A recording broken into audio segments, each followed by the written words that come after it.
My channel. কেমন আছো তোমরা? আশা করছি সবাই খুব ভালো আছো, আমিও খুব ভালো আছি। আজকে আমি একটা রাধার লুক ক্রিয়েট করব, তার জন্য আমার স্কিনটাকে ভালো করে আমি ক্লিনজিং করে নিয়েছি। তারপর দেখো টোনার লাগাচ্ছি। টোনারটা ভালো করে আমি কটন দিয়ে লাগিয়ে নিচ্ছি পুরো মুখে। তারপরে হলো আমি ডেলি যে ময়শ্চারাইজার ক্রিমটা ইউজ করি, তো সেটাই আমি অ্যাপ্লাই করে নিচ্ছি পুরো মুখে। তো এইটা বেশ ভালো, পন্ডসের সুপার লাইট জেলটা সত্যি খুব ভালো, আমি ইউজ করেছি তো, মানে মেকআপের নিচেও ভালো যায় আর কি। তো ওটা আমি ভালো করে পুরো ফেসে অ্যাপ্লাই করে নিলাম। তারপরে দেখো ল্যাকমির প্রাইমারটাও আমি লাগিয়ে নিচ্ছি সুন্দর করে পুরো মুখে।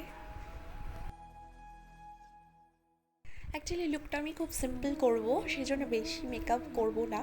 একেতে গরম, তারপরে আমার ছোট্ট বাচ্চা আছে, তার জন্য হালকা মেকআপ করে নিয়েছি। আর এখানে আমি প্রাইমারটা লাগিয়ে নেওয়ার পর বিউটি ব্লেন্ডার দিয়ে ভালো করে ব্লেন্ড করে নিয়েছি পুরো মুখে। আর এখানে আমি ফিটমির ফাউন্ডেশনটা লাগিয়ে নেব পুরো মুখে। দেখো ফাউন্ডেশনটা আমি লাগিয়ে নিচ্ছি ডট ডট করে। তারপর ভালো করে আমি ব্লেন্ড করে নিব বিউটি ব্লেন্ডারটা দিয়ে। শুকনো ব্লেন্ডার দিয়ে যদি কেউ ক্রিম মুখে অ্যাপ্লাই করো বা ফাউন্ডেশন অ্যাপ্লাই করো, তাহলে সেটা ভালো একটা স্মুথনেস আসে না, মানে স্কিনটা না ভালো অ্যাবজর্ব করে না। সেজন্য ভালো অ্যাবজর্ব যাতে হয়, সেজন্য আমি কি করেছি, ব্লেন্ডারটাকে একটু ভিজিয়ে নিয়েছি। ভিজিয়ে নিলে কি হয়, ভালো করে স্কিনের ওপরে দেখো ড্যাপ ড্যাপ করা যাচ্ছে, ফলে কি হচ্ছে, স্কিনটা ভালো করে ফাউন্ডেশনটা অ্যাবজর্ব করছে, তবেই স্মুথনেসটা কিন্তু আসবে। তোমরাও এটা করে দেখতে পারো।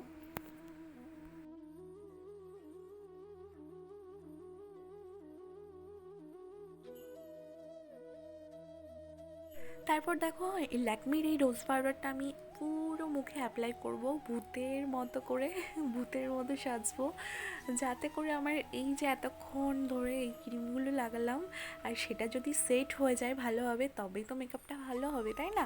সেই জন্য মেকআপটাকে ভালো করে সেট করার জন্য আমি এই রোজ পাউডারটা, দেন আমি আইব্রোটা সেট করব। তার জন্য আমি মিউজিক ফ্লাওয়ারের যে জেল আইলাইনার হয় সেটা দিয়ে আমি বেসিক্যালি করি। তার জন্য আমি ব্রাশ ইউজ করছি। দেখো আইব্রোটা অ্যাকচুয়ালি আমার ব্রাউন কালারটাই পছন্দ। ব্ল্যাক কালারের আইব্রো না আমার খুব একটা ভালো লাগে না, সেই জন্য আমি আর ব্ল্যাক কালার আলাদা করে নিই না, ব্রাউন কালারের দিয়ে করে দিলাম। আর তারপর আমি করব আই মেকআপ। আই মেকআপের জন্য একটা প্যালেট নিয়ে নিয়েছি, যেটা আমার কাছে ছিল।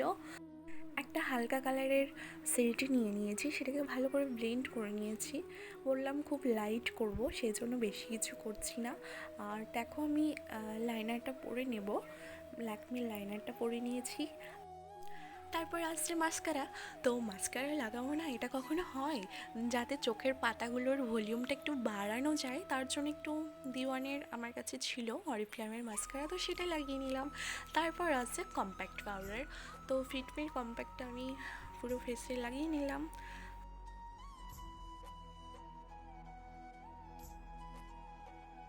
এরপর যেটা করব সেটা আমার খুব ফেভারিট একটা কালার, মিষ্টি একটা কালার, পিঙ্ক কালারের ব্লাসার।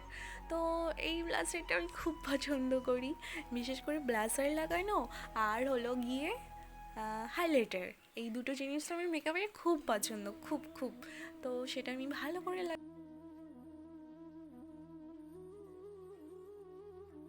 এরপর হলো লিপস্টিক। তো রেড কালারের একটা লিপস্টিক পরে নিচ্ছি। তারপরেও দেখো অসম্পূর্ণ লাগছে, তো এবার একটু সম্পূর্ণ মনে হচ্ছে যেহেতু টিপ পরে নিয়েছি। আর এই টিপটা হলো মায়ের বড় লাল টিপ। তারপর আমি যেটা করবো সেটা হলো কলকা আঁকাবো। তার জন্য আমি একটা কাটা ক্লিপকে এরকম করে একটু সোজা করে নিয়েছি। তারপর দেখো আমি ফোটো ফোটো করে কলকাটা করে নিয়েছি। তারপর এলো আমার চুলের পালা। তার জন্য আমি চুলটাকে ভালো করে চিরুনি করে নিয়েছি, আর এই হেয়ারবেলটা লাগিয়ে নিয়েছি, যাতে করে বিনুনি করতে আমার খুব সুবিধা হয়। আর একটা কনফিউজ ছিলাম যে সাইডে বিনুনি করব না দুই সাইডে বিনুনি করব। অলমোস্ট আমি সাইডে বিনুনি করেও ফেলেছি। আর এইটা হলো আমার মেয়ের জন্য আমি কিনেছিলাম হেয়ারবেলটা ফ্লাওয়ারের। তো এটা আমি নিজেও পরে নিয়েছি। আর এই ফ্লোরাল জুয়েলারিগুলো দেখছো, এগুলো আমার বিয়ের হলদি লুকের। আর কলকাটা সম্পূর্ণ হয়েছিল না, সেই জন্য আমি রেড কালারের কলকা করার জন্য কিছুই না, সিঁদুর গোলা নিয়ে নিয়েছি, তো সেটা দিয়ে আমি কমপ্লিট করে নিয়েছি। আর এই যে পিউ আমাকে হাতে লাল আলতা পরিয়ে দিচ্ছে, এটা ফার্স্টে পরতে হতো, বাট মেকআপ করতে গেলে না পুরো মুখে লাল লাল হয়ে যেত, সেজন্য আর তখন করিনি। তো মাঝপথে পিউ আমাকে পরিয়ে দিল। আর এই যে আমার ফাইনাল লুক। তো ভিডিওটা দেখে যদি কিছু ভালো লেগে থাকে আমার এই মেকআপটা, তাহলে একটু লাইক কমেন্ট শেয়ার করে দিবে। তো দেখা হচ্ছে পরের ভিডিওতে, টাটা।